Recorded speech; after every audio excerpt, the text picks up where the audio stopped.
Coucou Anita. Coucou Macha. C'est rigolo de se redire coucou. Oui. Mais ça me fait toujours plaisir. T'as un beau Ouais, sourire. moi aussi. Alors, on s'est dit qu'on se retrouvait, on va dire, sur YouTube pour un nouveau thème. Ouais.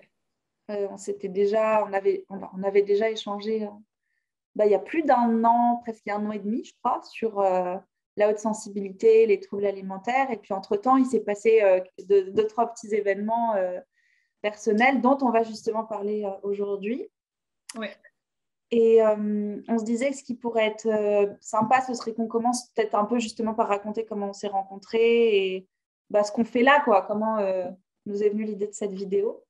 Ouais. Est-ce que tu as envie de commencer? Tu veux que je commence? Comment tu... Oui, je commence volontiers parce que j'avais été très intriguée. En fait, c'est finalement toi qui avais pris contact avec moi.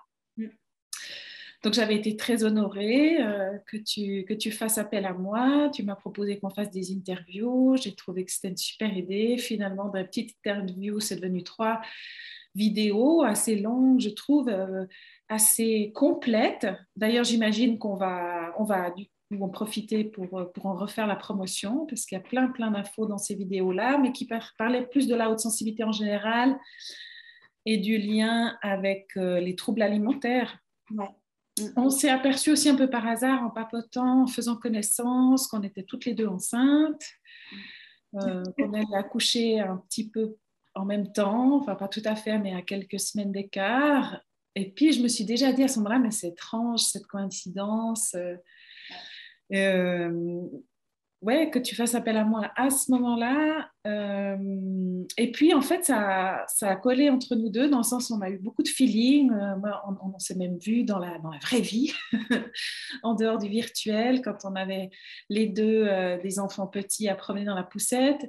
Et puis, vraiment là, par hasard, en fait, hein, ça nous est venu à toutes les deux, cette idée de faire quelque chose autour de la maternité hypersensible. Parce que même si on se débrouille super bien, parce qu'on est des mamans super parfaites, euh, on s'est rendu compte que c'était pas tout le temps simple. Alors, je dis pas que c'est simple pour les mamans qui sont pas hautement sensibles. En même temps, on ne connaît pas trop leur vécu à elles, on connaît plus le nôtre, nos défis à nous, nos enjeux à nous. Et puis, voilà, moi, je t'avais dit, moi, j'aimerais bien faire quelque chose là autour. On avait envie de travailler ensemble, et puis c'est comme ça qu'est né ce projet. Et vraiment, je suis très heureuse aujourd'hui qu'on ait réussi à trouver le temps, malgré le fait qu'on ait des enfants petits, qu'on ait des agendas assez remplis, qu'on ait trouvé le temps vraiment de préparer cette formation, qui sera une formation en ligne de 3 sessions qui auront lieu entre le mois de novembre et le mois de décembre. Donc, on donnera évidemment tous les détails.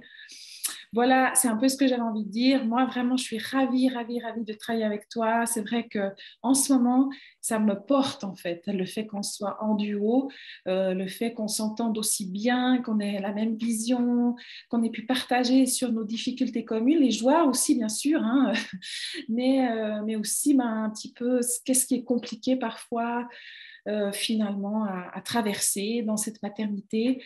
On va évidemment s'orienter sur la première année durant cette vidéo. Ouais. Alors, je te passe la parole. Je ne sais pas si tu avais envie d'ajouter quelque chose par rapport à ça. Non, tu m'as fait rire tout à l'heure parce que tu disais en papotant, on s'est rendu compte qu'on était enceinte et c'est vrai que sur Zoom, on ne voit pas forcément le bas du corps, donc on aurait presque pu passer à côté. Ouais. Si on n'était pas accroché. Et puis, on a eu toutes les deux un petit garçon d'ailleurs. Ouais. Qui se ressemble pas mal. Ils se ressemblent en plus physiquement et puis aussi un petit peu aussi au niveau du caractère. C'est vrai, c'est rigolo. Ouais. Non, mais écoute, je me souviens très bien de cette promenade où on a commencé à parler de ça. On s'est dit, on s'est rendu compte toutes les deux qu'il y avait beaucoup de mamans. En fait, on travaille, toi et moi surtout, ou pour ma part, exclusivement avec des personnes neuroatypiques, hautement sensibles. Je crois que toi, c'est aussi une majorité de ton travail avec ces profils. Et on s'est rendu compte qu'on avait toutes les deux beaucoup de demandes en ce sens de mamans qui n'avaient pas forcément les outils pour vivre au mieux leur grossesse puis leur maternité. Et puis, on s'est aussi rendu compte que nous-mêmes, on n'a pas forcément tous les outils, mais on pense que ça fait toujours du bien d'entendre les expériences des autres.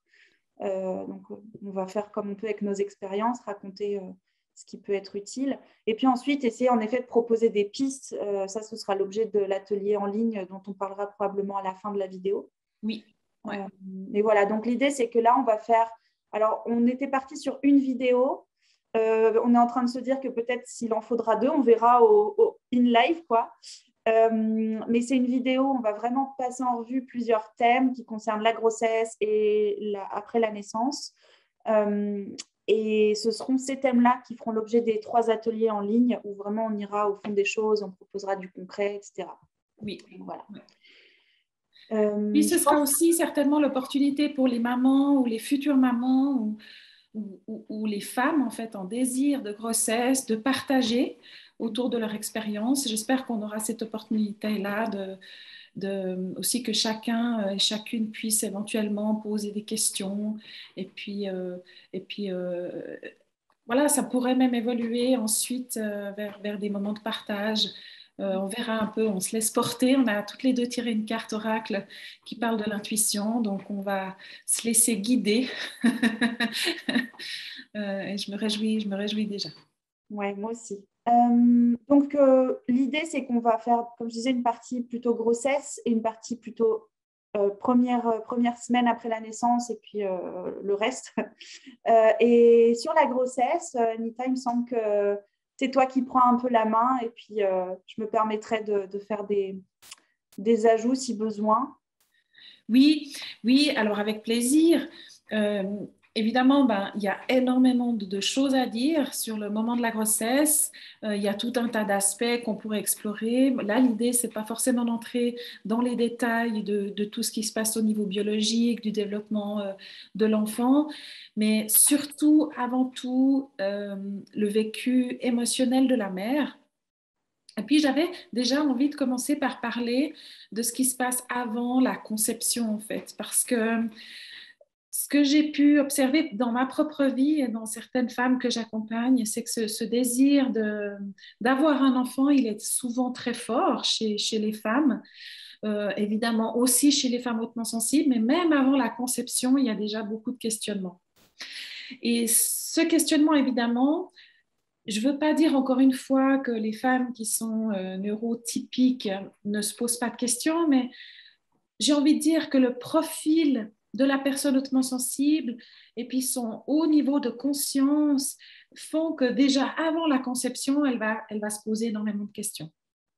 Alors déjà, elle risque de se poser des questions, de savoir est-ce que je vais transmettre mon passé, si jamais sa sensibilité a été quelque chose de difficile pour elle, elle aura peut-être cette crainte de transmettre ces aspects-là. Est-ce qu'elle sera à la hauteur de la tâche qui l'attend, et puis la peur aussi de ne pas arriver à concevoir un enfant. Et toutes ces pensées-là, c'est certainement le cas chez toute maman qui a vraiment envie de concevoir un enfant, mais chez la maman hypersensible, ça peut devenir quasiment obsessionnel. Elle va y penser sans arrêt, elle va peut-être même commencer à se focaliser sur les moments les meilleurs dans son cycle pour concevoir. Ensuite, chaque fois qu'elle a ses règles, c'est de nouveau la chute, et puis de nouveau essayer de reprendre espoir. Et puis en plus, tout ça, évidemment, c'est encore, je dirais, augmenté si malheureusement pour elle, elle a eu des grossesses qui sont pas arrivées à terme. Donc, j'avais envie de dire que déjà, préalablement à cette conception, il peut déjà y avoir beaucoup de questions. Et puis, je dirais que déjà, dans ce moment-là, apprendre à accueillir, apprendre je dirais, ces outils qui permettent de libérer ces charges émotionnelles, c'est très, très important. J'ai envie de dire, encore une fois, c'est extrêmement bateau, mais s'en remettre quelque part, faire confiance que ce qui doit arriver arrive et avoir cette capacité à lâcher un peu ce mental et puis ces pensées qui peuvent devenir obsédantes pour permettre en fait aussi finalement de s'offrir les meilleures chances de concevoir en fait les meilleures chances de conception parce qu'on a pu observer que le stress, ça pouvait devenir un frein. Et là, je sais que c'est un peu à double tranchant ce que je vais dire, parce que du coup, quand on est une femme hypersensible, on dit, oh là là, finalement, il faut pas que je stresse, parce que dès que je vais stresser, donc en plus, après, on s'en vouloir de stresser. Tu vois, tu sais comment ça peut vite aller chez nous avec ce mental qui s'emballe. Mais c'est plutôt, j'ai envie de dire, des méditations, de chaque jour s'offrir ce temps-là pour se poser, avoir vraiment cette hygiène mentale. Et ça, j'ai envie de dire, c'est pour toute personne hautement sensible, mais lorsqu'on a envie de concevoir un enfant, puis pendant la grossesse, et qui plus est, une fois que l'enfant est là, ça devient vraiment primordial. On ne peut plus négocier avec ça, j'ai envie de dire, parce que les ressources, disons, on va vraiment chercher profondément dans nos ressources. Je ne sais pas si toi, à propos de ce moment-là, tu as envie de partager, Macha, sur ce que je viens de dire? Alors moi, je souris parce que j'ai une expérience qui est un peu différente. Alors, c'est marrant parce que toutes ces questions, en fait, je me les suis toujours posées, même petite, si j'ai un enfant, enfin très très tôt. Alors que pendant très longtemps, je n'étais pas sûre de vouloir d'enfant, voire j'étais sûre de ne pas en vouloir. Et en fait, mon petit garçon, je l'ai eu d'une manière très particulière parce que quelques semaines avant, mon médecin, mon endocrino m'avait dit que ce n'était pas possible en fait que je tombe enceinte. Donc, c'était vraiment une surprise, quoi. C'était vraiment une surprise. C'était un miracle et en même temps avec une grosse charge émotionnelle parce que je me sentais pas du tout prête. Donc, les questions, je me les suis toujours posées et en même temps, j'ai pas vécu cette phase de préparation, en fait. Ouais. Ça a été, C'est vrai que des fois, les enfants viennent par surprise. Donc, ça a été aussi le cas de mon petit garçon. Il est venu par surprise. Et là, c'est vrai que j'échange vraiment plutôt pour l'expérience que j'ai des femmes que j'accompagne qui sont dans le désir de concevoir et pour qui c'est vraiment une phase qui est compliquée, douloureuse et puis qui parfois se termine par un deuil. Donc, voilà, c'est aussi, j'avais envie de partager là-dessus parce que avoir un enfant, j'avais une fois une psy qui m'avait dit avoir un enfant, c'est un deuil et ne pas en avoir, c'est un autre deuil en fait. Et quoi qu'il en soit, tout ce qui va autour de la maternité, c'est vraiment pour les femmes, qu'elles aient un enfant ou pas, qu'elles en aient un, deux ou trois, qui ait eu peut-être un avortement. Dans tous les cas, ça fait partie de la vie de la femme et aucune femme, quelque part, n'est jamais concernée par cette question de la maternité. Ça nous concerne toutes, c'est pour nous toutes vraiment très émotionnel.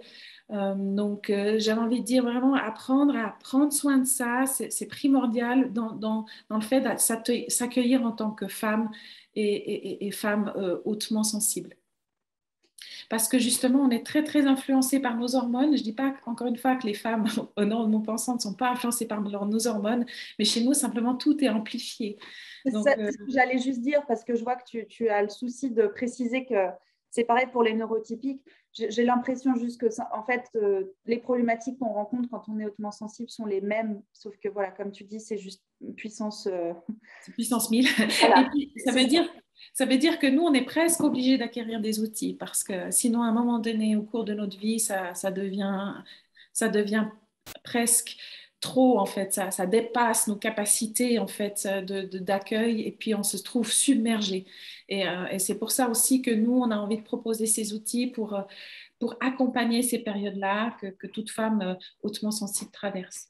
Alors après, nous, on ne parle pas de la paternité, évidemment. Ça ne veut pas dire que ce n'est pas un sujet, mais bon, on le maîtrise un peu moins bien. Exactement, ouais, on va laisser ça aux experts en paternité. Aux experts, ouais. Mais ce que tu dis là, c'est assez intéressant. J'anticipe un tout petit peu sur la suite, mais c'est une parenthèse. C'est que, tu vois, moi, je n'étais pas prête, en fait. Alors, est-ce qu'on l'est? On va pas rentrer dans le débat. Probablement, on ne l'est jamais, mais j'ai été très trop dans je me laisse guider, je verrai bien, et je l'ai vraiment payé très, très cher après, en fait.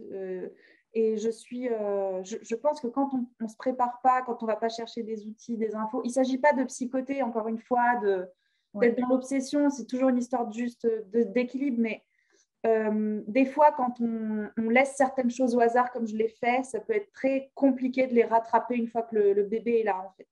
Oui. Surtout quand on est hautement sensible. Et là, pour le coup, ce que moi, je n'avais pas mesuré, mais j'en parlerai quand ce sera le moment, c'était vraiment à quel point je pouvais ne plus avoir de ressources émotionnelles, mentales, physiques. Et ça, je ne m'en rendais pas compte. C'est-à-dire que je me projetais avec les ressources que j'avais avant. Tu vois. Voilà. Ouais. voilà, bref.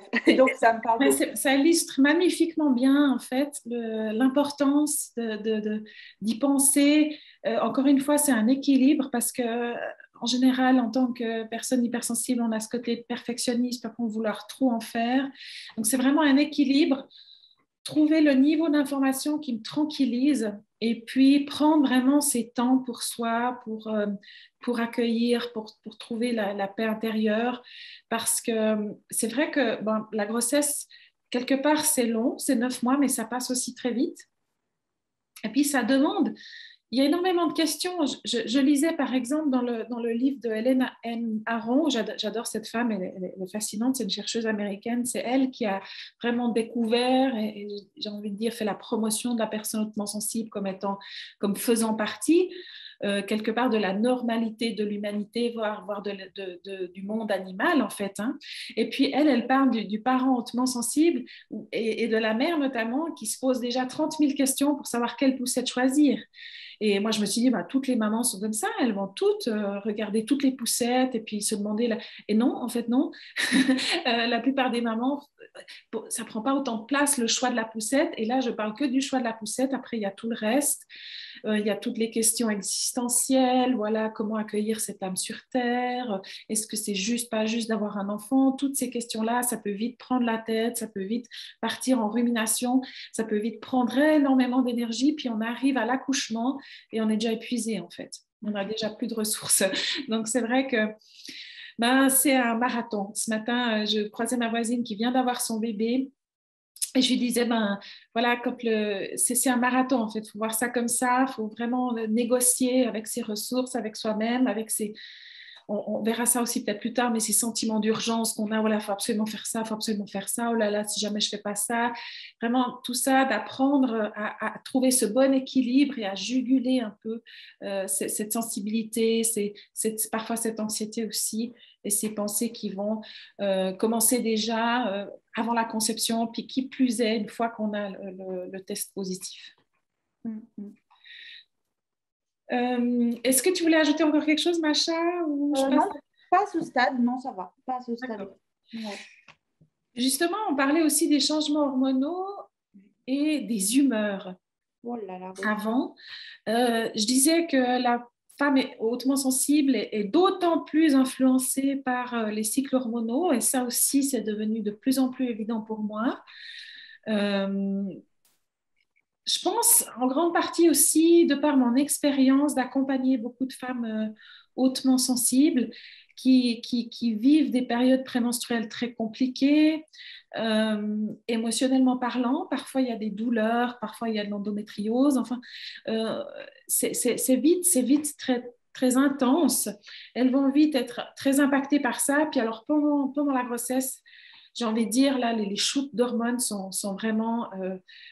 dépasse tout ce qu'on n'a jamais vécu par le passé. C'est nécessaire, évidemment, hein, pour que l'enfant puisse se développer. Et il y a plusieurs phases comme ça. On pourrait dire que ça va un peu par trimestre. Mais notamment, le premier trimestre, il peut y avoir énormément de fatigue. Alors, vous me direz, c'est pas chez toutes les femmes, mais c'est vrai que chez beaucoup de femmes, il y a de la fatigue au début. Ça commence déjà à questionner, mais pourquoi je suis aussi fatiguée? Il peut même y avoir un peu de certaine culpabilité, de se dire, ah, je suis enceinte, c'est ce que j'ai toujours voulu, puis maintenant, j'apprécie pas, je suis trop fatiguée, je bouge pas assez, je fais pas assez d'exercice, je me fais pas manger assez sainement, etc. Ça va pas être bien pour mon bébé, et toutes ces questions qui tournent. Sans parler du fait de l'entourage qui peut parfois, en pensant bien faire, en rajouter une couche, en disant mais prends-toi en main, fais de l'exercice et tout ça.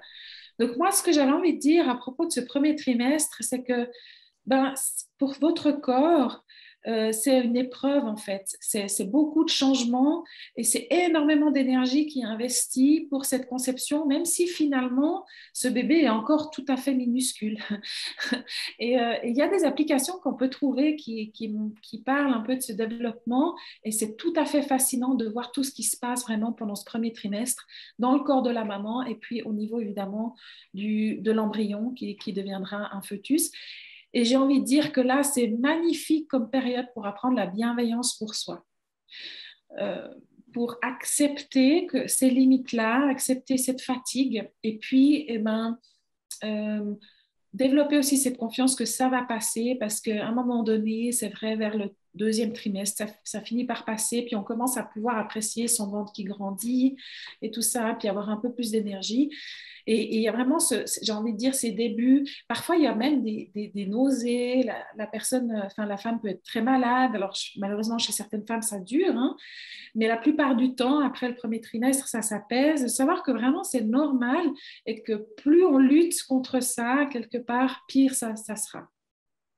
Il y a quelque chose qui me semble extrêmement important vis-à-vis de ce premier trimestre, c'est que souvent, il se passe en secret. Alors, pas tout le temps, mais il n'est pas rare qu'il se passe en secret parce que souvent, les 3 premiers mois sont les plus risqués. Et d'autant plus si on a déjà vécu des fausses couches, on va avoir tendance à ne pas le dire.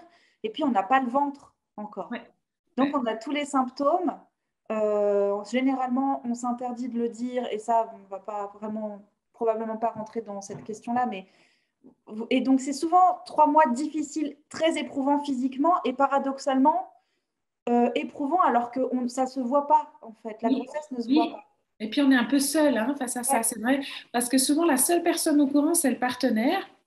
ouais. Et puis lui, en fait, le partenaire, même si c'est un homme merveilleux qui vous soutient, qui vous comprend et tout ça, ça reste très conceptuel pour le papa avant que l'enfant vienne au monde.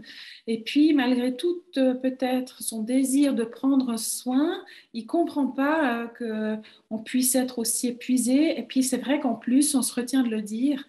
Parfois même aux parents, à la famille très proche.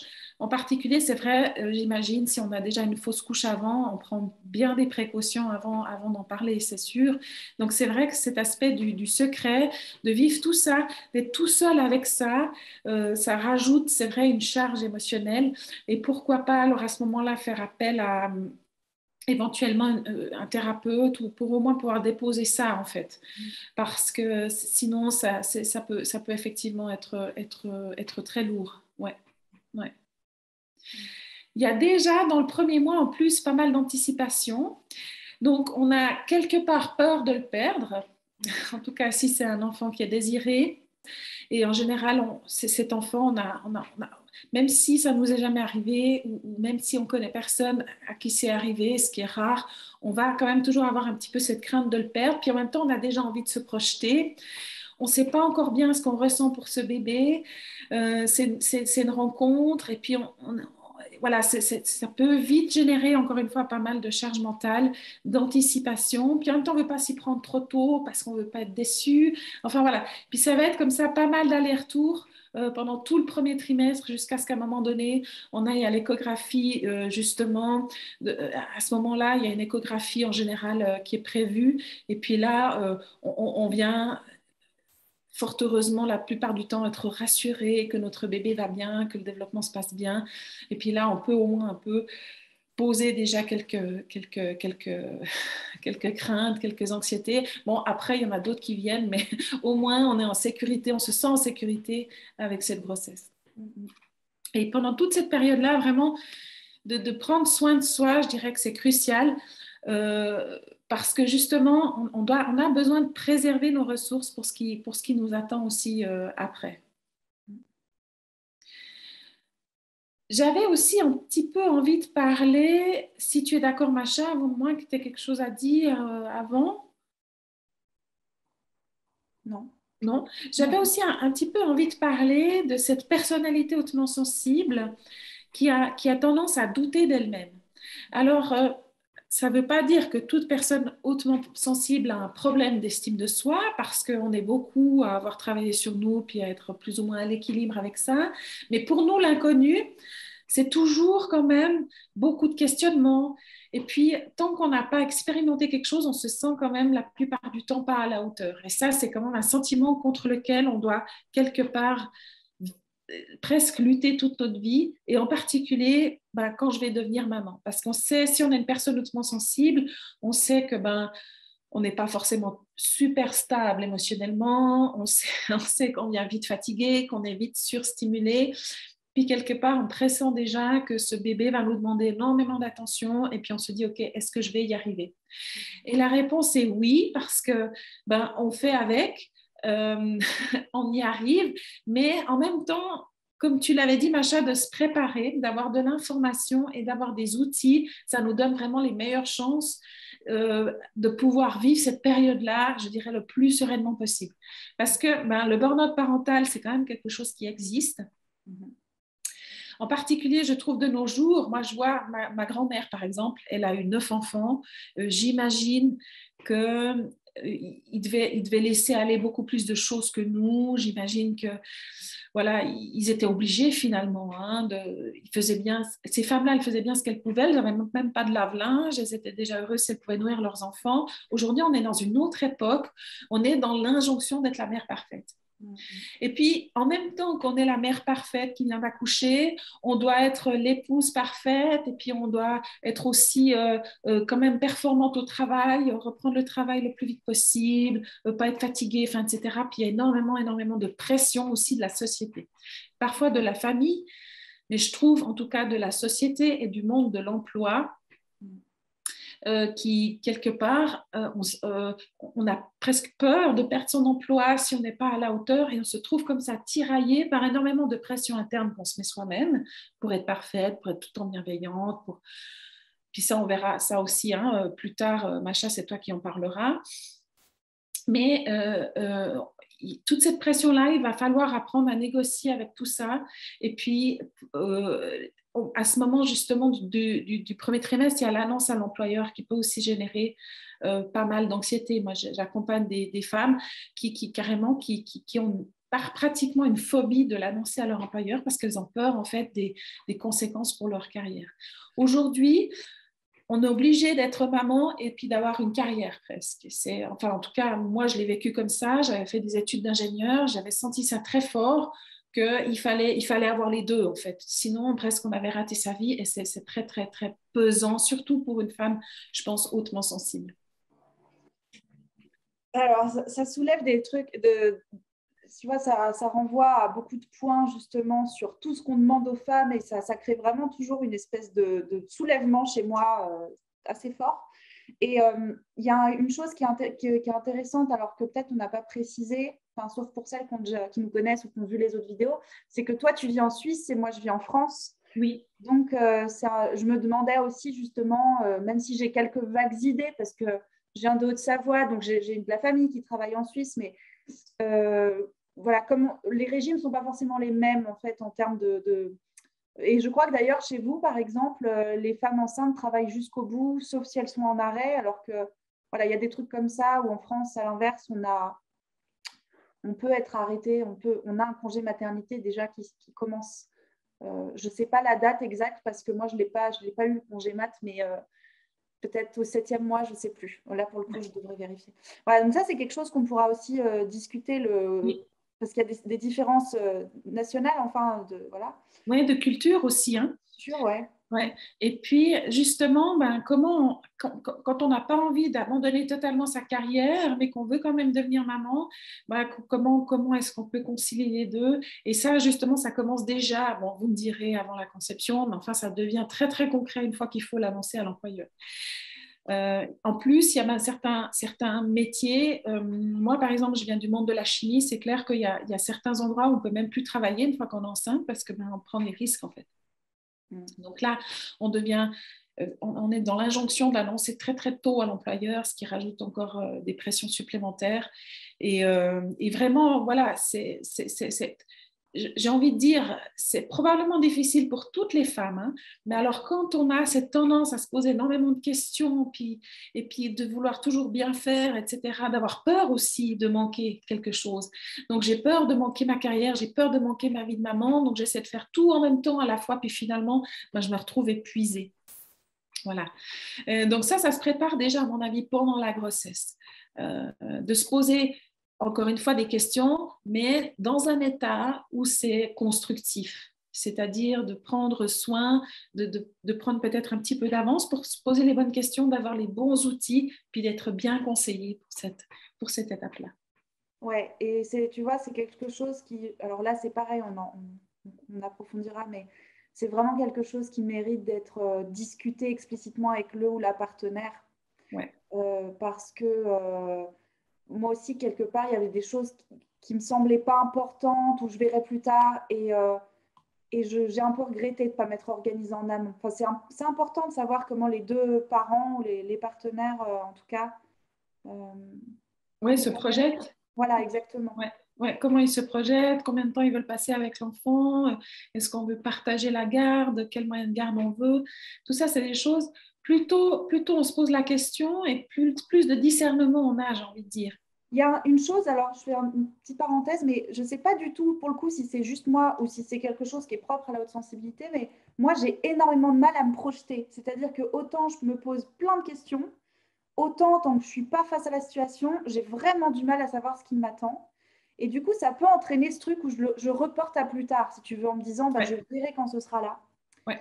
Et ça, c'est pas forcément, voilà, enfin, c'est pas forcément une bonne idée, ça. Alors, je ne sais pas si c'est propre à la haute sensibilité, mais quelque chose me dit que oui, Mm. parce que j'ai un peu le même problème, cette difficulté à me projeter.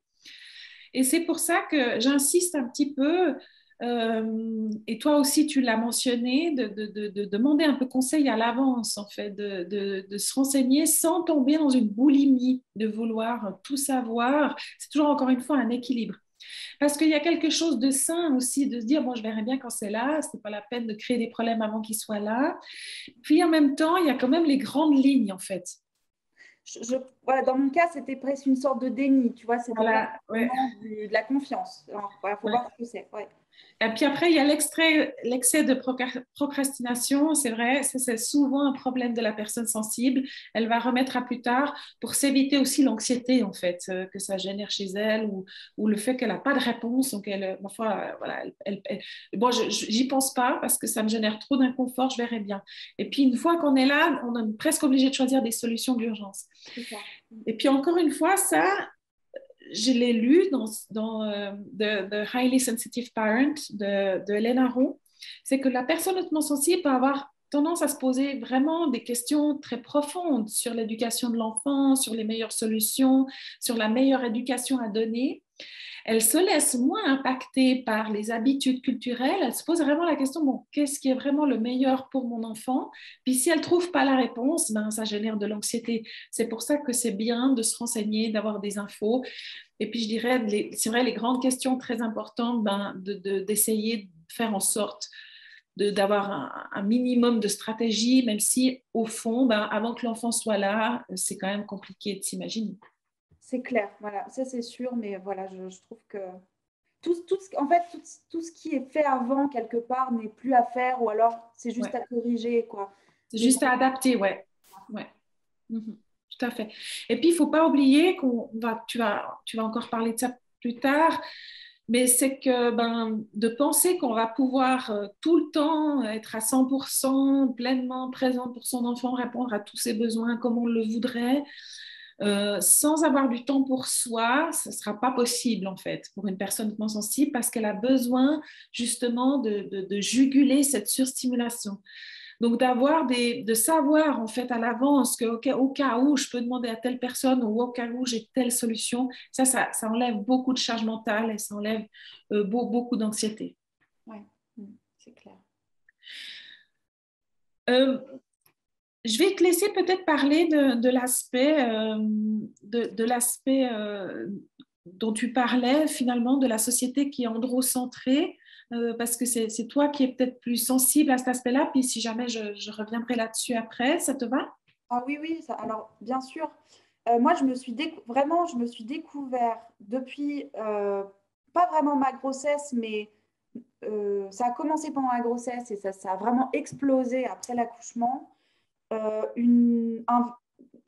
Comment dire, euh, une sorte de féminisme en fait. Hein. C'est pas une sorte, c'est un féminisme qui enfin, j'ai eu conscience de plein de choses qui m'intéressaient pas avant en fait, où je me sentais pas concernée, voire je participais moi-même aux idées reçues, aux injonctions, je vais dire patriarcales. C'est des mots qui sont assez politiques, assez militants, et sans être militante, je peux plus faire l'impasse là-dessus, si tu veux. D'ailleurs, que ce soit dans les troubles alimentaires, mon domaine de travail que dans la maternité. Pour moi, c'est plus possible d'envisager la maternité comme juste le problème de la mère. Il y a vraiment un aspect sociétal hyper fort. Et donc là, je ne sais pas comment c'est en Suisse, mais en France, majoritairement, c'est assez... voilà, il y a toujours des exceptions, mais on est quand même dans une société qui est organisée autour de l'homme, qui est organisée majoritairement par l'homme pour l'homme. Il n'y a pas de jugement, c'est juste quand même comme ça. L'organisation du travail, elle est faite pour des hommes sans enfants, enfin, tu vois, qui n'ont pas des cycles menstruels. Enfin, il y a plein d'enjeux qui ne sont pas du tout pris en compte. Et puis, on est aussi dans une société, et là, je pense qu'en Suisse, c'est pareil, enfin, dans le monde occidental, qui est quand même neurocentré, qui est quand même organisé aussi plutôt pour et par des personnes neurotypiques. Donc, c'est aussi pour ça que souvent, quand on est hautement sensible, on a l'impression d'être trop fatigable, d'être pas assez volontaire, d'être à côté de la plaque, parce qu'en fait, l'organisation traditionnelle de la vie et du travail, elle n'est pas faite pour prendre en compte la subtilité, tu vois, on va dire, de la femme et de la personne hautement sensible. Et donc, je pense que si c'est des questions qu'on ne s'est jamais posées avant d'être enceinte, a priori, ce sont des problématiques aussi qu'on explore après, une fois qu'on a un enfant. Et moi, si tu veux, là aussi, c'est quelque chose que, évidemment, je pense qu'il faudra approfondir. L'idée n'est pas de parler de la société en termes politiques, mais c'est de renvoyer à OK, moi, dans ce contexte, en tant que femme hautement sensible et future mère ou mère, je fais comment? Oui.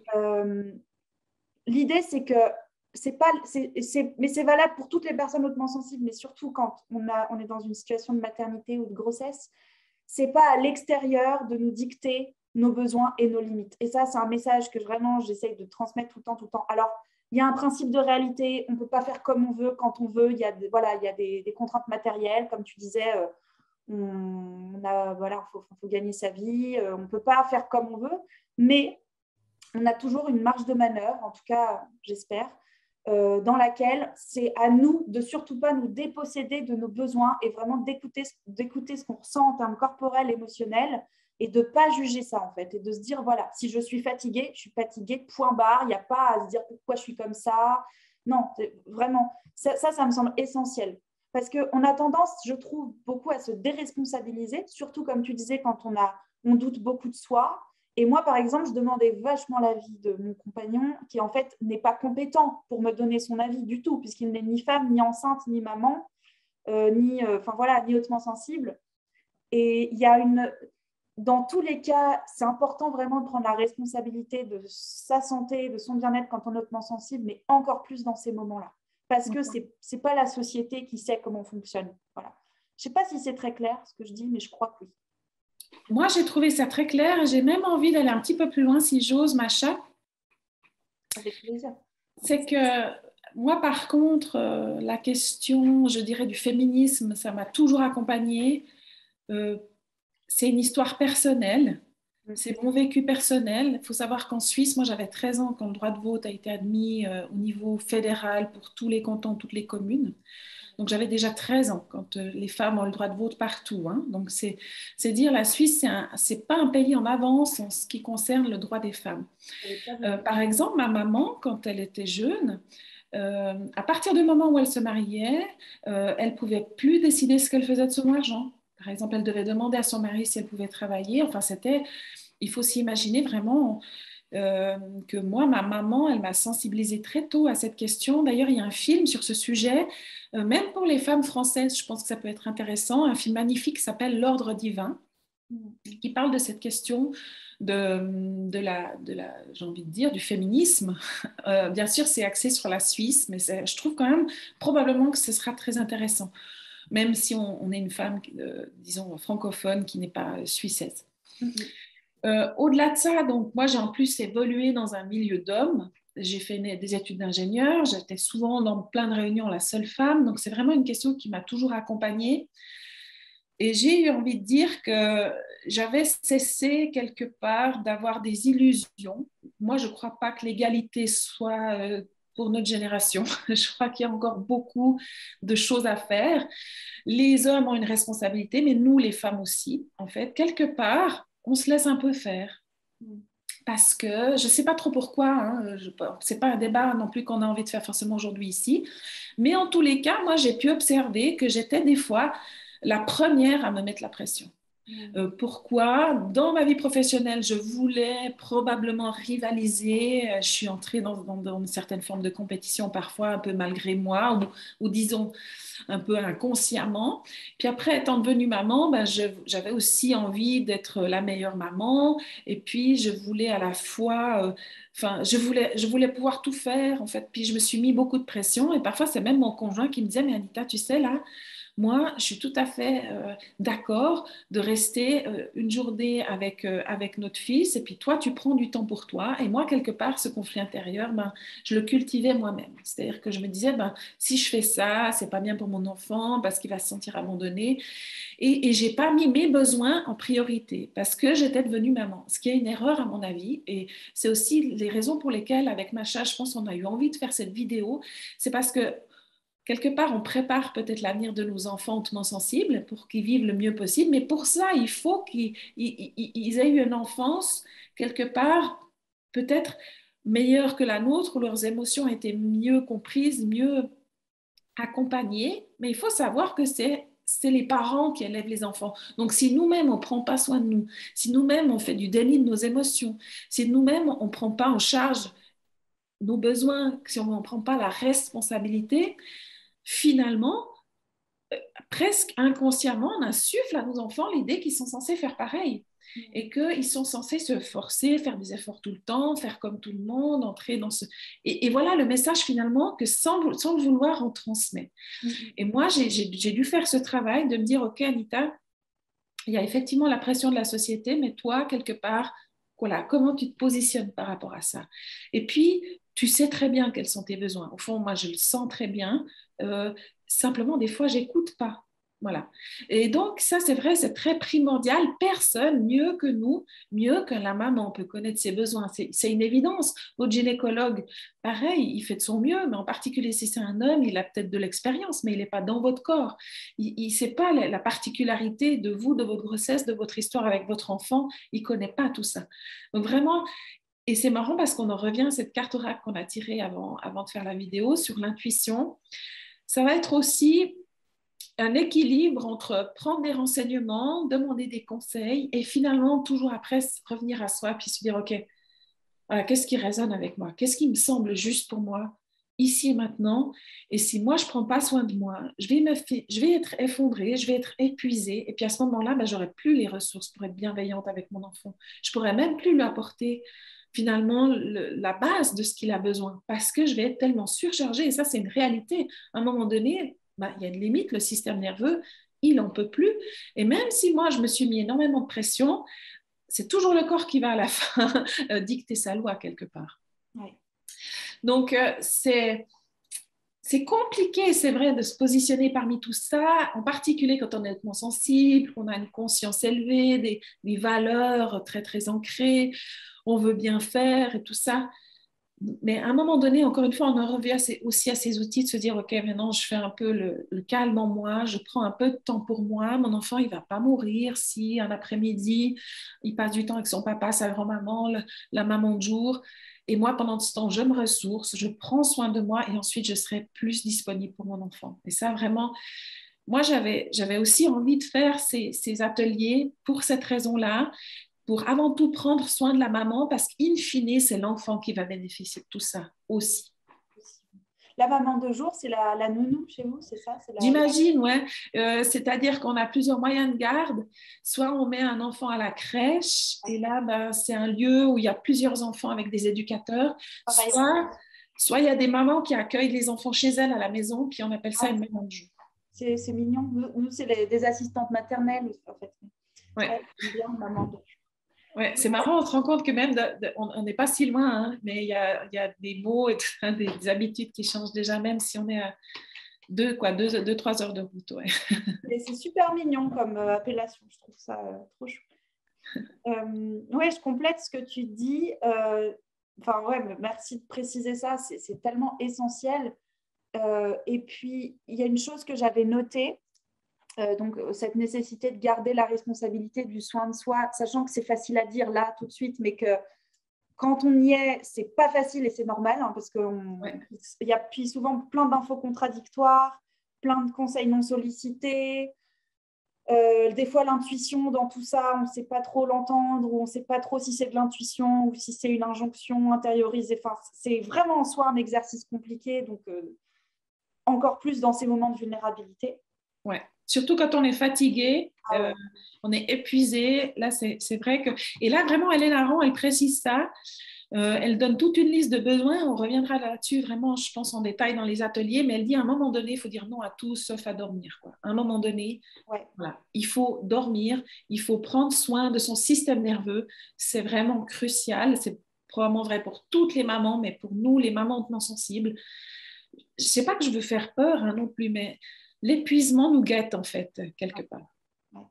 Donc, c'est important de savoir que là, peut-être au début, on vient d'accoucher, on a un boost d'hormones, on a l'impression qu'on est super maman et tout ça, mais en fait, l'enfant, il vient d'arriver et il y aura encore plein d'étapes où il faudra avoir des ressources. Voilà, donc c'est économiser sur la durée.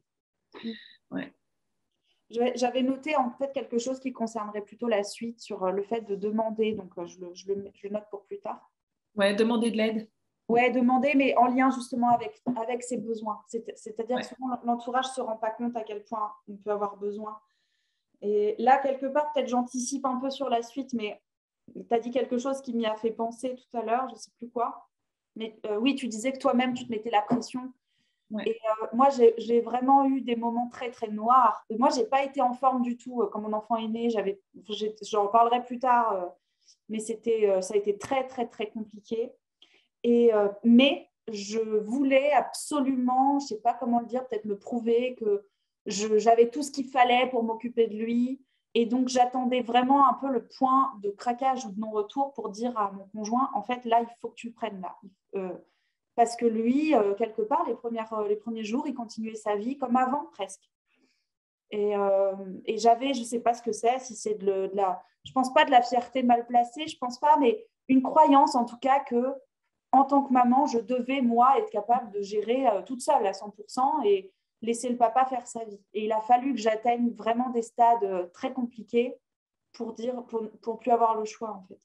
Oui, et je pense qu'on a prévu d'en parler dans les ateliers aussi, de cette communication avec le partenaire. Et là, je dois dire que j'admire les femmes qui ont un enfant toutes seules. Hein. C'est d'autant plus un enjeu. Mais s'il y a un partenaire, la communication avec le partenaire est cruciale. C'est des moments où les deux, on est fatigués. Mais c'est important de pouvoir communiquer au papa comment on se sent, de quoi on pense avoir besoin et quel est vraiment. Souvent, en fait, les papas, ils sont prêts à aider, mais ils ne savent pas comment trop quoi faire, à quel moment. Ils ne savent pas trop s'ils doivent s'immiscer entre la mère et l'enfant ou pas. Il peut même arriver que le papa, au début, se sente un peu rejeté parce qu'il y a cette fusion entre la mère et l'enfant. Toute l'attention de la mère va sur l'enfant, puis le papa, il est un peu là il ne sait pas toujours au début trouver sa place. Donc ça aussi, c'est important de savoir qu'il y aura des moments où ce sera important de communiquer. Comment est-ce qu'on communique? Et puis, comment on s'organise les premiers temps, notamment le mois d'or, mais on y arrive là parce qu'on a terminé plus ou Ouais, moins la phase. De toute façon, c'est difficile de parler que de la grossesse sans parler de l'après, hein, mais tout à fait. mais voilà, si tu veux maintenant peut-être passer à cette phase-là, l'enfant vient d'arriver. Ouais, Donc, il y avait aussi, pardon, j'ai oublié les peurs de l'accouchement.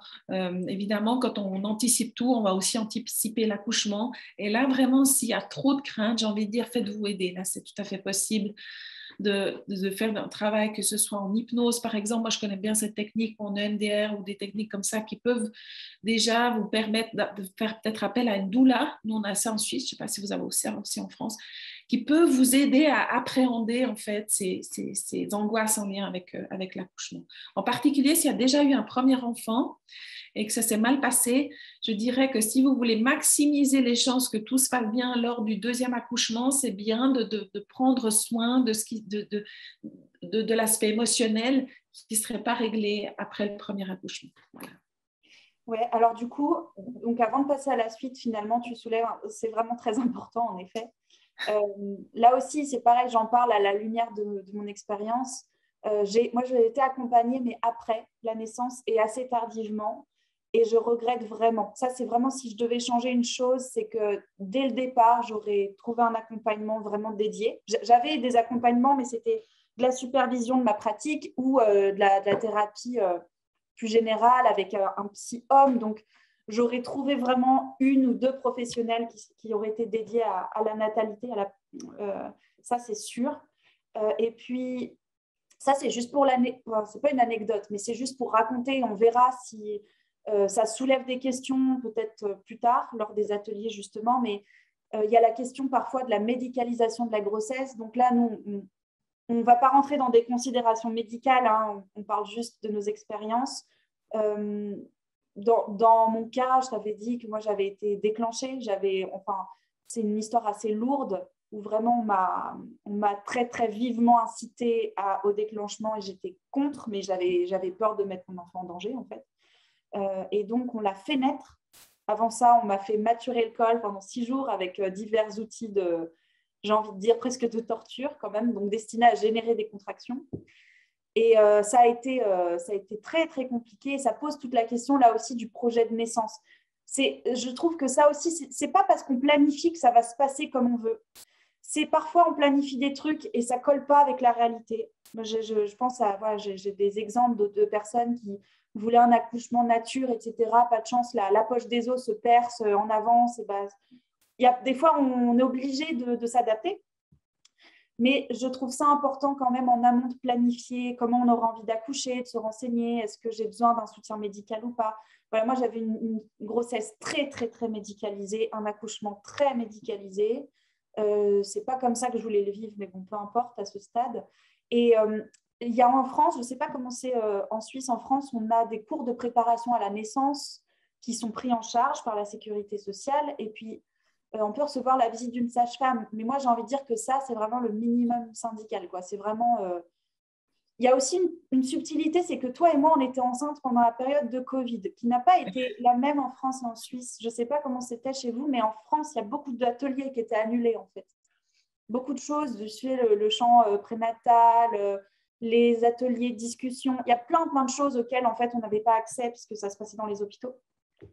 Et donc, moi, j'ai eu un cours de préparation à la naissance en ligne. J'ai eu 7 cours. Et je dois dire que c'était absolument insuffisant. C'était déjà ça. Mais voilà, donc il y a peut-être aussi ce contexte. Mais si vous avez des ressources disponibles, notamment si elles sont prises en charge, franchement, allez-y. Mais ne serait-ce que pour voir d'autres personnes qui traversent la même chose. Moi, c'est vraiment ça qui m'a beaucoup, beaucoup manqué. J'ai été très, très seule, en fait, dans cette grossesse. Voilà. Oui, pour moi, c'était pareil. Je suis tombée enceinte juste avant le Covid. Enfin, pas vraiment parce qu'il avait déjà démarré le Covid, mais je veux dire, c'était avant la vague, avant que la vague nous atteigne. Ouais. Donc, en plus, je venais d'apprendre que j'étais enceinte et puis j'ai dû arrêter de travailler. On ne savait pas quelles allocations on aurait. Enfin bref, ça a été très stressant de ce point de vue-là.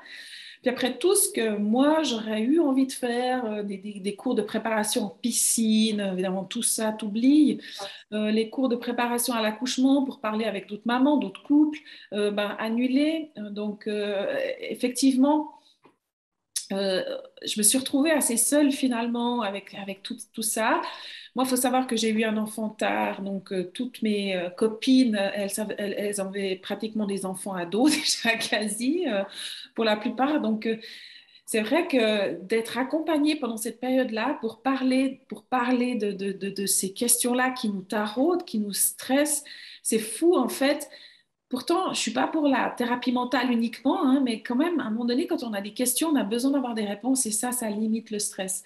Et moi, j'avais trouvé une super sage-femme qui effectivement était venue à la maison, puis avec qui j'avais pu communiquer tous ces aspects-là. Et puis, ça m'avait vraiment allégée, même si c'est vrai que c'était peut-être peu, en fait. Donc, d'avoir accès à un accompagnement pendant la grossesse, rien que pour s'aider à se détendre. Parce que Ouais. c'est fou, moi, je suis pourtant hypnothérapeute, hein. Donc, quand j'accompagnais quelqu'un, tout se passait bien, j'arrivais tout à fait à l'accompagner. Mais pour moi-même, en fait, c'était compliqué. Donc, j'avais besoin de soutien pour que quelqu'un m'aide à me détendre, quelqu'un m'aide tu vois, à m'apaiser, puis à trouver ces moments avec mon bébé. Donc, des fois, de se payer un massage prénatal, de ce genre de choses, finalement, c'est aussi de quoi mettre de côté des ressources pour après, en fait. parce qu'on prend soin de soi, on prend soin de ses besoins. Et puis, effectivement, le plan de naissance, c'est quelque chose qui est important. Moi, ça ne s'est pas trop déroulé comme j'avais prévu. L'enfant était en retard, il a fallu déclencher, ça a été très long, c'était douloureux. Bon, ça, ben, c'est un peu la norme, vous me direz, mais voilà, évidemment, ça ne passe peut-être pas comme j'avais prévu, mais au moins de se renseigner quelles sont les options, au cas où, quelles sont mes options, puis de se préparer, de se dire, moi j'ai envie de ça, mais au cas où, avec quoi je suis tranquille en fait. Quel est en fait le mode? Est-ce que c'est en maison de naissance? Est-ce que je suis plus tranquille d'aller à l'hôpital? Bien choisir son médecin qui vous accompagne. Moi, j'ai eu un merveilleux médecin, mais vous ne vous rendez pas compte la ressource que c'est. Le moment où on est en train d'accoucher, puis qu'on a totalement confiance dans son médecin. Donc moi, je trouve avec ça, il ne faut pas négocier, quoi. Euh, il faut choisir quelqu'un avec qui on se sent vraiment bien, qui nous écoute, qui nous soutient. Et ça, c'est, à mon avis, se mettre toutes les chances de son côté. Ouais. Il y a une toute dernière petite chose qui m'est venue en t'écoutant. C'est, tu vois, je me souviens que moi, on m'avait tout de suite dit qu'on allait me déclencher. Et tout de suite, j'ai lu plein d'infos et je n'étais pas pour du tout intuitivement. Et puis, j'ai vu aussi que souvent, ça se terminait assez mal. Enfin, ça se terminait en césarienne d'urgence. Et enfin, c'est un peu le cas classique puisque vraiment, tu forces le corps à accoucher malgré lui, quoi. Mais je voulais tellement pas de césarienne. J'ai passé la grossesse à tout faire pour accoucher, déclencher un accouchement naturel, ce qui veut rien dire, c'est paradoxal, mais je voulais tellement accoucher par voie basse que, par exemple, à la préparation à la naissance, j'écoutais pas quand elle parlait de césarienne. Je voulais pas, en fait, c'est comme si en écoutant les infos, j'allais provoquer un peu la césarienne et je trouve que c'est pareil, je disais tout à l'heure, c'est pas pour faire peur, c'est pas pour être négatif, c'est pas pour se faire peur, mais c'est pas mal de penser en amont et si ça se passe pas comme je veux, si finalement ça doit se passer en césarienne ou voilà, si finalement je dois être déclenchée, c'est des choses qu'en général on préfère pas, ou alors si je veux un accouchement à la maison par exemple, mais qu'en fait finalement il faut me transporter à l'hôpital, je trouve que c'est important juste de prendre 2 secondes pour y penser avant. Oui, oui. Et s'il y a des angoisses, par exemple, je ne sais pas, j'ai une angoisse. Moi, je me souviens, j'avais très peur de la péridurale parce qu'en fait, c'est pas. Enfin, j'aurais voulu accoucher naturellement sans péridurale, mais surtout, j'avais l'angoisse en fait de la piqûre dans la colonne vertébrale. C'est quelque chose que j'ai toujours eu une angoisse avec ça.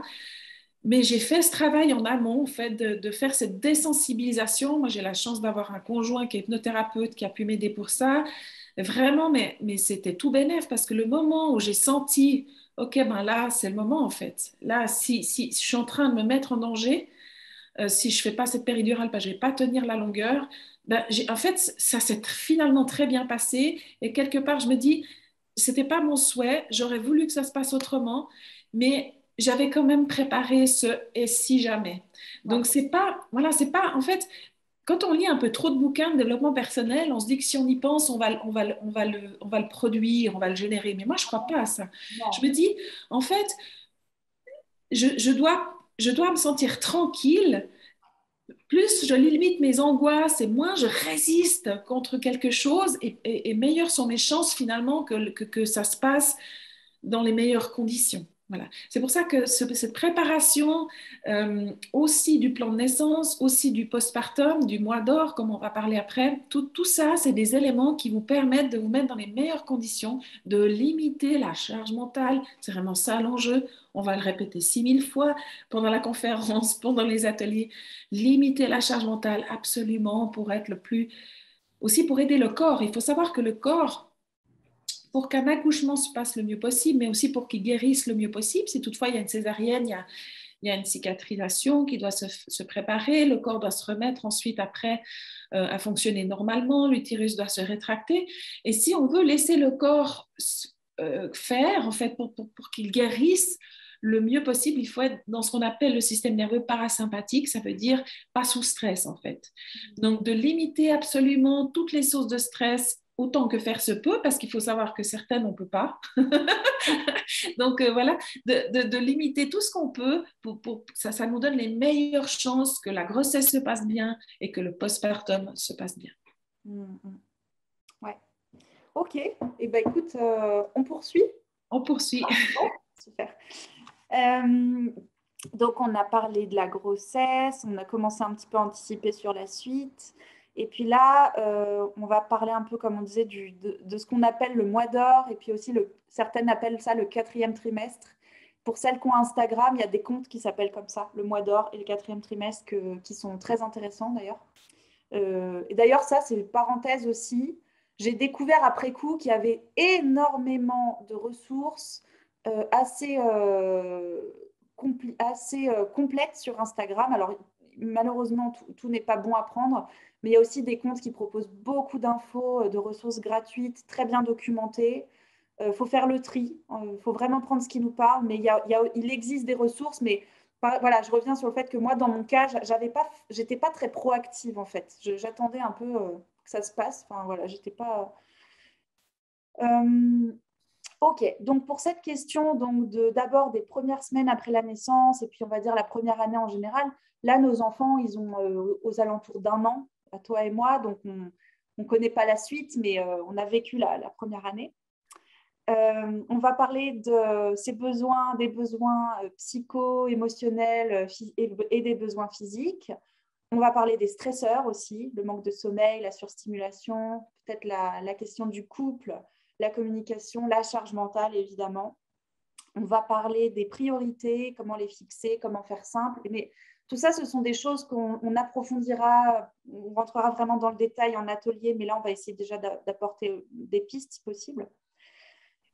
Et puis ensuite, on avait noté peut-être des questions particulières que là, pour le coup, on n'approfondira pas ici, mais le choix de l'allaitement ou pas, le burn-out parental, la dépression postpartum, enfin, se faire accompagner ou pas, etc. Donc ça, c'est pour le résumé. Je vais faire des liens avec ce que tu as dit, parce qu'en fait, il y a beaucoup de choses que tu as déjà dites qui sont valables pour l'après-naissance. Tout ce qui est valable du coup pendant la grossesse, qui peut être une période de grande vulnérabilité, même si on peut vraiment développer un instinct, ou pas d'ailleurs, mais développer des ressources, je trouve que c'est 10 000 fois plus vrai après, parce que vraiment, on a beau le savoir, on a beau l'entendre, après l'accouchement, c'est principalement quand même un état de fragilité intense de la mère, surtout s'il y a eu un accouchement difficile. Surtout s'il y a eu péridurale, césarienne, enfin toutes ces choses qui vont vraiment rendre la récupération plus lourde. Et là, pour moi, il y a 2 choses à voir. C'est tout ce qu'il est urgent de prendre en compte quand on arrive, et puis comment essayer de se créer un environnement qui va nous permettre aussi de vivre ça le mieux possible. Donc, je vais veiller à ne pas forcément donner trop d'infos, sinon ça va durer très longtemps, mais il y a la question de ça, être au clair. Et pour moi, être au clair, c'est être pragmatique avec ses besoins. C'est un peu comme je le disais tout à l'heure.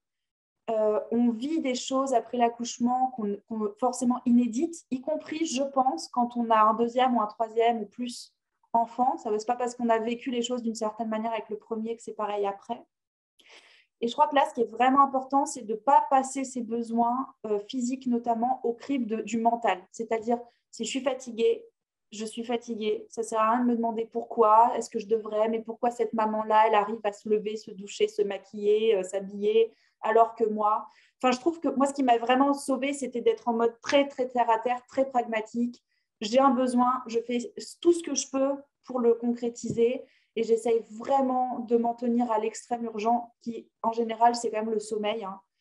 On ne peut pas toujours appliquer l'adage dors quand ton bébé dort, parce que surtout si on n'est pas soutenu ou pas suffisamment, il y a un minimum de logistique à fournir. Mais c'est vraiment essayer de ne pas faire l'impasse là-dessus, parce que ça a un effet énorme sur la santé mentale et sur la récupération physique. Déjà, à ce stade, je ne sais pas si tu as envie d'ajouter quelque chose. Oui, alors c'est crucial ce que tu dis. L'après-accouchement, mais la grossesse, on est déjà très vulnérable en fait. Quand on est une personne hypersensible, on connaît la sensibilité, mais ça fait que de s'accentuer en fait pendant la grossesse. Et au moment de l'accouchement, et là, il y a des raisons énergétiques à ça. Et peut-être un jour, on fera un atelier rien que sur ça, parce que moi, en plus d'être thérapeute, je suis médium, donc j'ai connu énergétiquement des choses assez incroyable en fait. Il faut aussi comprendre qu'énergétiquement, je laisse un être entrer en moi et puis ensuite, il y a toute cette fusion. On est ultra connecté au divin pendant cette période-là, donc au niveau énergétique, au niveau spirituel, c'est une période initiatique pour la femme. J'avais quand même aussi envie de parler de ça. C'est pas forcément l'objet de nos ateliers, mais pourquoi pas à l'avenir si ça intéresse certaines femmes qui nous écoutent. C'est spirituellement vraiment une étape initiatique en fait. Donc on est très vulnérable au niveau émotionnel, au niveau énergétique durant cette phase-là. On peut être très fatigué, comme on peut être plein d'énergie, plus pouvoir dormir. On peut être quasiment dans des états extatiques comme dans des états très sombres. Ça peut passer de l'un à l'autre très rapidement. Et en plus de ça, il y a toutes ces injonctions, on veut être parfait pour ce bébé, enfin, on voudrait lui apporter parfois tout ce qu'on n'a pas eu ou qu'on pense ne pas avoir eu. Enfin, c'est très, très compliqué. Et à un moment donné, tout ça, c'est trop. Il faut revenir au pratico-pratique. Et ça, c'est vraiment un truc, ça aide énormément. OK, maintenant, j'ai besoin de me doucher, j'ai le temps de me doucher, j'y vais. Voilà. Et puis, là, il conseille aussi pendant ce mois d'or de se faire accompagner si c'est possible. Alors après, on n'a pas toujours les moyens, parce que si j'ai pas ma maman, ma sœur ou je sais pas qui tout près qui peut m'aider pour les repas et tout ça, voilà, je fais ce que je peux. Peut-être que j'ai des moyens financiers limités, puis je peux faire appel à quelqu'un, ou peut-être que je dois me débrouiller. Mais là, c'est vraiment de faire peut-être quelques concessions, de peut-être acheter un peu des choses vite prêtes, enfin, ou à l'avance, il disait même qu'il fallait peut-être prévoir certains menus, cuisiner à l'avance, congeler, pour vraiment pouvoir, pendant cette période-là, prendre soin des soins basiques, en fait, et puis de pouvoir dormir dès qu'on peut, parce que c'est vrai que ça, c'est vraiment important. Si on allait on est soutenu par certaines hormones, mais si on n'allait pas, pas forcément. Donc, c'est pas si simple de dormir dès que le bébé s'endort. Hein. Donc, effectivement, voilà, cette période-là, d'essayer un maximum de trouver du soutien si vous pouvez, puis si vous ne pouvez pas, de faire quelques concessions, en fait. C'est-à-dire de baisser peut-être un peu le niveau d'exigence pour pouvoir, peut-être que vous n'allez pas perdre le poids directement tout de suite après l'accouchement, puis que vous ne serez pas toute belle, bien préparée, coiffée comme Kate Middleton quand elle sort de l'hôpital à peu près 3 heures après avoir accouché. Voilà, c'est comme ça. On vient de faire un truc incroyable, même si les femmes le font depuis des millénaires, nous, on ne l'a jamais fait. Et pour moi, accoucher, c'était un truc de dingue. Je me rappelle, mon conjoint me disait, mais Anita, mais t'es une héroïne et tout, parce que vraiment, lui, il avait été très, très impressionné. C'est quand même impressionnant ce qui se passe et on ne peut rien contrôler. Quelque part, on est obligé aussi de faire confiance au corps médical ou à la personne qui nous accouche, à notre corps, à tout ça. On est très vulnérable, donc vraiment, voilà, les soins, de revenir à un moment donné, qu'est-ce que j'ai besoin? Je viens de faire un truc de dingue, maintenant je prends la mesure de ça et puis je prends soin encore une fois, pour que la période de récupération se passe le mieux possible. Ouais, et alors là, j'ai pas mal de choses, du coup, ça m'a fait penser à pas mal de choses. En vue de l'atelier, je ferai pour la France des recherches sur toutes les aides qui existent, parce qu'il y en a, et en fait, souvent, on ne les connaît pas, je l'ai découvert après. Il y a des aides, des prises en charge par l'État ou les communes ou le département pour les mamans, après, conditionnées à niveau de ressources ou pas. Donc ça, je le fournirai pour celles qui peut-être rejoindront l'atelier. Et, oui, il y a aussi, en Suisse, en tout cas, ça existe comment dire, des consortiums de mamans qui vous apportent des repas à la maison. Enfin, ouais, voilà. pour ce mois d'or, il y a même, on peut acheter dans certains magasins de naissance, en fait, des bons pour le postpartum, pour prendre soin de la maman. Ça se fait de plus en plus parce qu'on est de plus en plus conscient que c'est une période cruciale, en fait. Voilà. Et parfois, ça se passe vraiment excellemment bien parce que la maman vit une période magnifique, puis d'autres fois, c'est beaucoup plus compliqué. Mais dans tous les cas, c'est un enjeu parce que la charge mentale est importante, les changements sont importants et la fatigue, quand même, mine de rien, elle est importante. Ce nourrisson a énormément de besoins quand il arrive, en fait, sur cette terre. Oui, donc ça, on verra un éventail peut-être de pistes pour les personnes selon les possibilités financières. Il y a, pareil, je fais une parenthèse, clairement, mais il est pour moi clair qu'on peut très bien vivre la grossesse et l'accouchement en ayant une situation modeste. Mais je trouve que voilà, c'est vrai que si on peut se faire aider, si on a les moyens financiers d'avoir eu quelqu'un qui vient faire le ménage ou une personne qui vient aider. C'est vrai que c'est beaucoup, beaucoup, beaucoup plus confortable. Ouais. Et voilà, moi, ça m'a énormément manqué. C'est pareil, il y a maintenant des entreprises qui font des livraisons de repas à domicile dans certaines villes pour le postpartum, donc avec vraiment des repas adaptés. Après, il faut avoir les moyens, mais bon, tout ça, on creusera pour l'atelier. On creusera au moment des ateliers. Voilà, ouais. Et puis, il y a une chose, moi, que j'avais entendue ou lue, je suis incapable de te dire, peut-être c'était dans la maison des maternelles, ça devait être... on a une sage-femme qui est assez connue en France qui s'appelle, je crois, elle s'appelle Anna Roy, ou Anne, je ne sais pas comment ça se prononce, qui est assez médiatisée. Et puis, il me semble que c'est elle qui, dans une émission, il y avait un parent qui s'inquiétait par rapport à la tétine, je crois, et qui disait mon enfant se calme avec la tétine, mais j'ai peur ensuite pour les mâchoires, l'orthophonie, etc. Et elle disait on règle les choses dans l'ordre, c'est-à-dire que là, la priorité, quand l'enfant est tout petit, c'est de dormir, c'est de le calmer, c'est de faire l'extrême urgent. Tout le reste, on verra après, c'est pas la peine. Et c'est ça qu'on peut faire aussi, c'est se projeter beaucoup trop loin. C'est-à-dire, oui, mais si je lui donne, tu vois, si je lui donne ça, alors derrière, là, tout de suite, ce qui va se passer quand il aura 2 ans ou 3 ans, c'est pas forcément le moment d'y penser. Ouais. Et puis, il peut se passer tellement de choses entre deux. C'est comme à un moment donné, le cododo, pas cododo. Moi, ce que j'ai observé, c'est que moi, j'en parlais aux autres gens et plus je faisais comme c'était possible pour moi aussi, parce qu'à un moment donné, il faut survivre à cette période. Il ne faut pas devenir cinglé, il faut dormir. Et puis les gens qui ne sont pas d'accord avec ma façon de faire avec mon nouveau-né, voilà quoi, c'est finalement leur problème à eux et c'est pas le mien. Et moi, je savais que j'avais la quarantaine, que j'étais hypersensible. Je savais que il fallait en fait que ça se passe au mieux et que moi je puisse dormir si je voulais pouvoir survivre en fait à cette première année. Voilà, mais c'est exactement ça, c'est cette question de prendre la responsabilité de sa condition. C'est-à-dire que on entre dans un monde, quand on entre dans la parentalité, de tout le monde tout le monde sait tout le monde sait mieux que toi, tout le monde te donne des conseils, parfois avec énormément de bienveillance ou d'envie d'aider. Et c'est vraiment important de tout passer au crible de sa vraie condition à soi, parce que, in fine, c'est nous, en fait, qui sommes à la maison avec le bébé. C'est nous qui vivons les choses avec notre sensibilité et les autres ne peuvent pas savoir mieux que nous. Et ça, vraiment, pour moi, c'est important de garder toujours sa responsabilité et d'aller voir, ça me semble intéressant, comment je l'adapte à moi. Ou alors, peut-être que ça marche pour 95% des gens, mais moi, ce n'est pas trop mon truc. Et tu vois, l'exemple de cododo, il est intéressant parce que moi, je fais du cododo. En fait, au début, ça s'est imposé un peu parce que mon fils, dès qu'il est né, je n'ai pas pu le poser dans son lit. Instantanément, jamais j'ai pu le poser dans son lit. Il a pleuré tout de suite.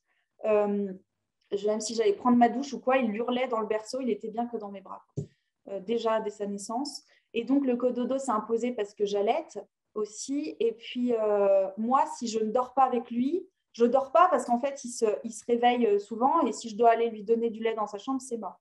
À l'inverse, je pense à une cliente à moi qui, elle, racontait qu'elle a 2 garçons et que pour les 2, elle avait besoin que le bébé dorme dans sa chambre, dans son berceau, pour qu'elle puisse dormir.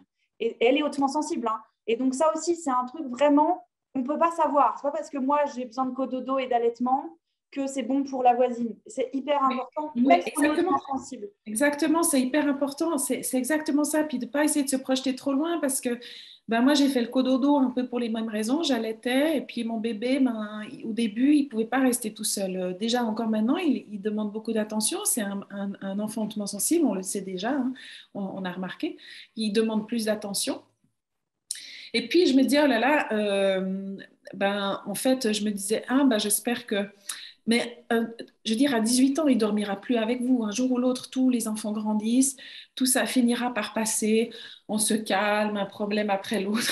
Pour l'instant, c'est la meilleure solution, puis on ne sait pas combien de temps ça va durer. Puis un jour, j'ai senti que c'était bon, je ne sais pas pourquoi. Et ce qui était dingue, c'est que mon conjoint, le même jour, il m'a dit, Anita, c'est bon, on peut le mettre dans sa chambre. J'ai dit, ouais, c'est vrai, tu as raison, j'ai senti la même chose. On l'a mis dans son lit et là, tout s'est très bien passé. Mais on l'aurait fait une semaine avant, c'était pas le moment. Ça aurait été trop tôt, on se serait mis une pression, mais incroyable. Le bébé, il aurait pleuré, on serait resté réveillé toute la nuit pour essayer de le calmer. Ça marchait pas. après, une semaine après, c'était le bon moment. Et puis voilà. Et puis on était tous tranquilles avec ça. Puis on a attendu d'être tranquilles avec ça. Euh, Pareil, nous, on utilise beaucoup le hamac pour bébé. Je ne sais pas si c'est un truc que vous connaissez en France, mais nous, ça nous sauve la vie. Ben voilà. Il a plus d'un an. Puis il y a des fois, quand il fait ses dents ou comme ça, on continue de le bercer là-dedans parce que voilà, c'est vrai qu'il a plus l'âge a priori, mais en fait, ça marche à un moment donné. Ben, si ça marche, je suis sûre qu'à 18 ans, il n'ira plus dans le hamac. Moi, je ne connaissais pas le hamac. J'avais vu au Mexique, quand j'étais au Mexique, j'avais vu des parents utiliser ça et ça avait l'air super efficace. Mais c'est ça, c'est intéressant. Voilà, pour certains, ça va être à une semaine, l'enfant sera prêt à être dans sa chambre et les parents aussi. Nous, Ouais. il a 15 mois, enfin 1 an et 3 mois, et on n'est pas encore prêt à arrêter le cododo. Ben voilà. Donc ça, c'est, on va dire, un grand aperçu de vraiment rester sur le très essentiel, très, très important, très urgent, une chose après l'autre, comme tu as dit. Il y a la question des stresseurs. Donc ça, pour le coup, il y aura vraiment un des exercices dédiés lors de l'atelier. Oui. Parce qu'il y a des stresseurs, on va dire, universels. Le manque de sommeil, les cris du bébé, il y a les difficultés de communication dans le couple. Ça touche mais quasiment tous les nouveaux parents. Et voilà, et d'ailleurs, si juste, bon, ça c'est évident, mais si vous voyez passer sur les réseaux des images de parents qui sont extatiques et pour qui tout c'est que du bonheur, etc., ça peut arriver, mais dans la plupart des cas, c'est pas vrai. C'est pas, dans la plupart des cas, c'est quand même vraiment compliqué. Il y a une Oui, période d'adaptation. puis après, il y a des moments où c'est vrai que c'est génial, et puis on vit une harmonie familiale superbe, et puis heureusement qu'il y a des moments comme ça.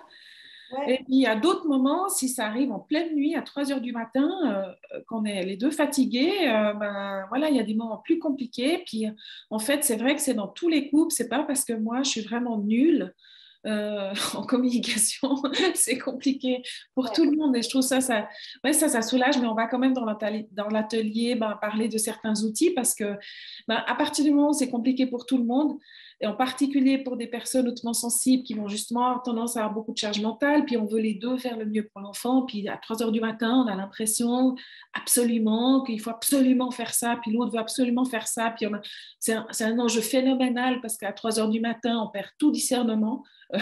Je sais pas, enfin, en tout cas moi, quand je suis fatiguée, puis à 3 heures du matin, je suis réveillée comme ça, ben, voilà. Donc on va en parler aussi de cette communication dans le couple, de tous ces stresseurs et comment on peut effectivement mettre des priorités et nos priorités à nous. C'est pas parce que c'est les miennes ou celles de ma sœur que ça va jouer pour Macha ou quelqu'un d'autre. Oui, exactement. Donc ça, c'est ce qu'on fera de manière pratique. Et puis, vous, quand vous écoutez la vidéo, que vous fassiez l'atelier ou pas, de toute façon, ça peut être important de prendre un peu de temps pour identifier ces stresseurs. Ce n'est pas la peine de prendre beaucoup de temps, mais c'est vraiment, par exemple, la surstimulation, c'est quelque chose qui va vraiment aggraver la fatigue postnatale chez une personne hautement sensible. Et ça peut être important de prendre conscience de manière générale, mais surtout à ce moment-là, que par exemple, j'ai besoin qu'il n'y ait pas trop de lumière, j'ai besoin qu'il n'y ait pas de bruit, j'ai besoin de stopper la sonnette de l'entrée. Ça, c'est pour tout le monde, mais voilà, j'ai besoin de me protéger de la surstimulation, j'ai besoin d'identifier ce qui m'agresse pour essayer au minimum de l'adapter. C'est hyper important. Et là, en effet, c'est quelque chose de très individuel. Ce n'est pas parce qu'on est hautement sensible qu'on est toutes sensibles aux mêmes choses.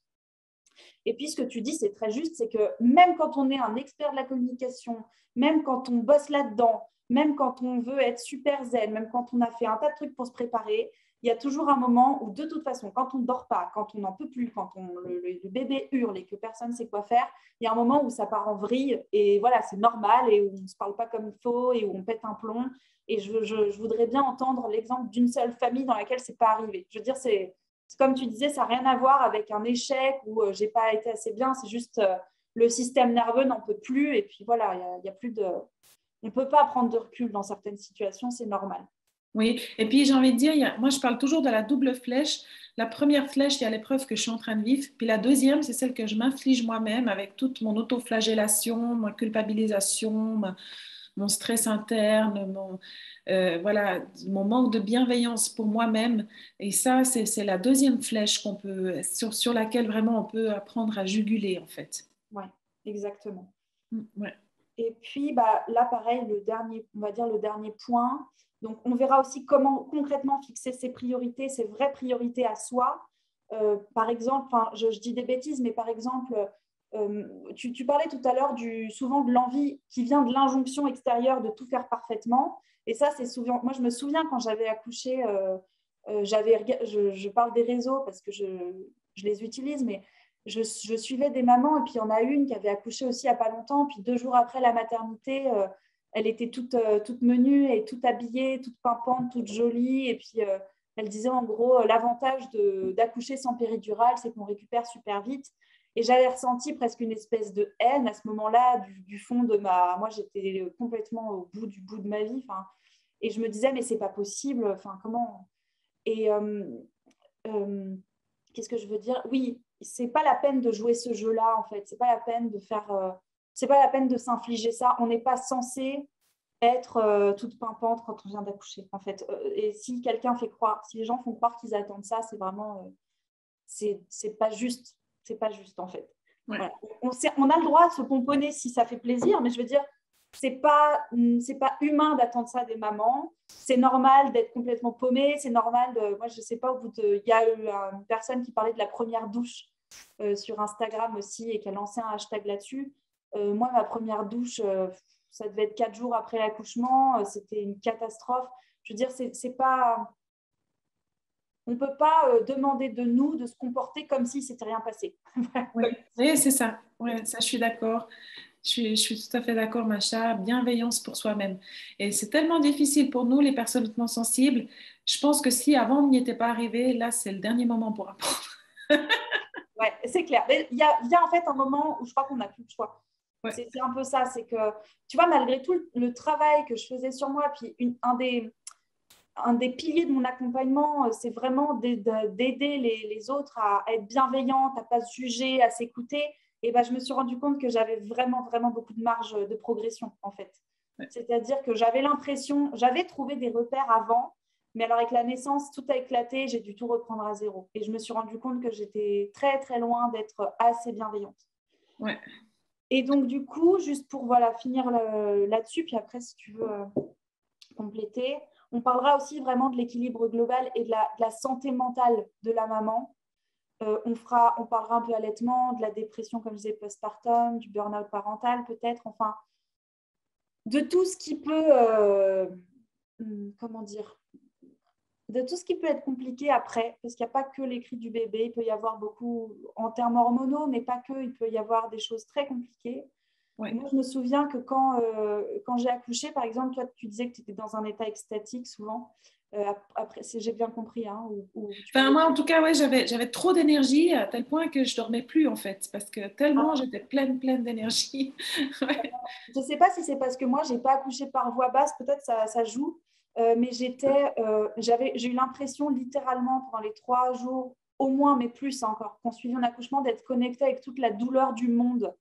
C'est-à-dire, j'étais comme si j'étais dans une espèce de spirale de noirceur. Enfin, c'était très, très, très difficile. Et c'est pareil, je ne dis pas ça pour faire peur. Il y a des tas de gens à qui ça n'arrive pas. Hein. Mais c'est pareil, c'est normal si ça arrive. C'est tout aussi normal que d'être dans ton état, en fait. On ne peut pas savoir. Oui. Il n'y a pas de... On ne peut pas savoir, non. Et il faut quand même pouvoir se dire, OK, quoi qu'il arrive, si jamais ça doit arriver, j'ai cette option-là, en fait. Et ça, je trouve que ça limite beaucoup, oui, l'anxiété quand même. Et ce que tu dis, Macha, c'est crucial. Moi, par exemple, j'avais quand même, comme je te disais, la quarantaine, donc je m'étais bercée d'illusions quelque part un petit peu sur moi-même parce que je m'étais dit, moi, j'ai trouvé vraiment un équilibre. Et une fois que l'enfant arrive, tout cet équilibre a été quelque part chamboulé. Alors, attention, hein, c'est une merveilleuse expérience. Mais disons, ça m'a pris du temps de retrouver mon équilibre, de retrouver mes moments à moi, de retrouver mes routines, mes moments de méditation pour pouvoir justement, comment dire, je suis encore en chemin pour être très honnête parce qu'il a 1 an mon fils et puis il y a, voilà, je pense que quand on devient maman, il y a probablement à chaque âge aussi un peu des challenges. Mais voilà, de se dire, OK, quelque part, c'est une expérience qui va me faire évoluer. Je vais pas surpsychoter là-dessus, mais quelque part, ben, j'ai peut-être besoin de soutien et d'outils pour pouvoir prendre le meilleur soin possible de ma santé mentale. Voilà. Et ça, et vraiment, oui, ça, ça me semble absolument essentiel. Ouais. Tu vois, quand je regarde un peu ce qu'on a préparé, j'ai le sentiment qu'on a plus ou moins fait le tour des grands sujets. Oui, oui. Évidemment, on a un peu survolé, mais il y a tellement de choses à dire. On va aller plus profondément dans les ateliers que je me réjouis déjà. Peut-être qu'on peut maintenant annoncer les dates. Oui, donc on a prévu donc d'en faire 3, comme tu disais. Alors 3, et puis peut-être plus, on verra si... En fait, quand on a fait la vidéo, j'ai noté plein de choses auxquelles je n'avais pas pensé avant. Donc on verra, puis s'il y a des questions, peut-être Oui. qu'on en planifiera plus. Mais Oui, puis c'est peut-être voué à évoluer en fonction de ce qui vient, en fonction des questions des participantes. Il y a tout cet aspect justement énergétique et spirituel peut-être, un jour qui viendra. Et puis nos enfants vont grandir, donc voilà. Tout ça, bien sûr, est voué à évoluer. Puis aussi, si pour les personnes qui écoutent plus tard, en fait, on va faire en sorte que les formations qu'on donne là soient disponibles ensuite plus tard, en fait. Donc, on va vraiment faire en sorte que ce matériel puisse être, comment dire, utile pour les mamans à l'avenir aussi, pas uniquement pendant ces trois soirées de formation. Oui, tout à fait. Donc, les dates, là, je parle du coup en 2021. Hein. On est en 2021, donc 11 novembre, 25 novembre et 9 décembre. Je dis ça pour les replays. 11 novembre, 25 novembre et 9 décembre, de 20h30 à 22h.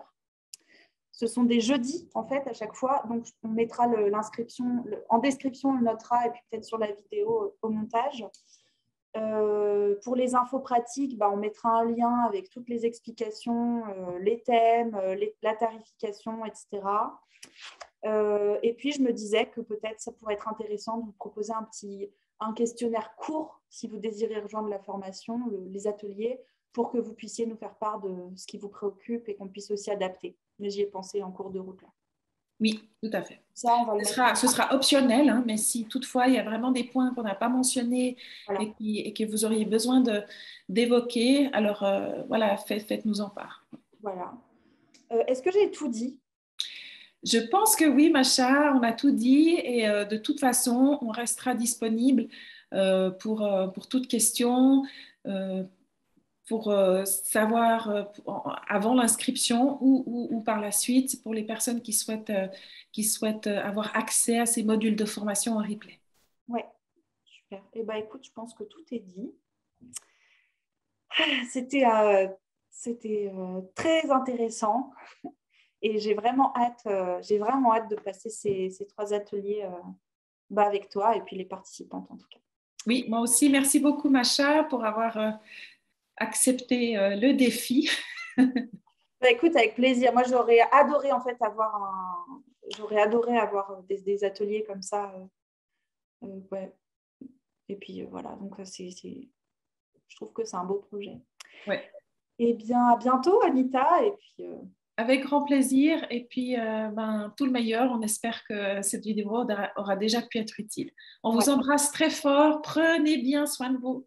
Ouais, prenez bien soin de vous.